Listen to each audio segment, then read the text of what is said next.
Today I'll be discussing what a sunk cost fallacy is. What is a sunk cost? A sunk cost is a fixed cost, which is something a person or business pays no matter the outcome. An example of a sunk cost would be a golf store owner paying $4,000 a month in rent for a store in downtown Edmonton. This is a sunk cost because he pays rent no matter what. Even if he makes one sale or 1,000 sales, his rent is still $4,000 a month. Another example is Alex pays $300 to go to an Oilers game.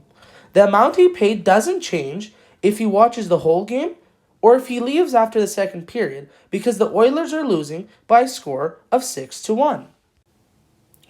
People and businesses can make bad decisions because of their sunk costs. This is called a sunk cost fallacy. A sunk cost fallacy is when a person or business refuses to abandon something because of their money they have already spent. An example of a sunk cost fallacy will be Jeff opens a steakhouse. He spends $50,000 of his own money to open the steakhouse. For the first year, he pays $3,000 a month in rent and he only makes a profit of $500 a month. Jeff continues to run the steakhouse because he has spent $50,000 to open it.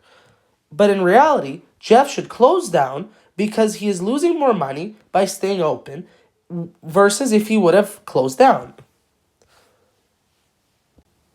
If he closes after 1 year, he loses $50,000 that he originally spent, plus the loss of $2,500 multiplied by 12 months, which would give you a loss of $80,000.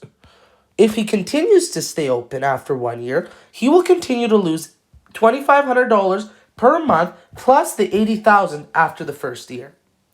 Another example is John pays $400 to watch the Oilers play the Montreal Canadiens. He decides to stay after the second period, even though his favorite team, the Oilers, are getting demolished by the Canadiens by a score of 7-0.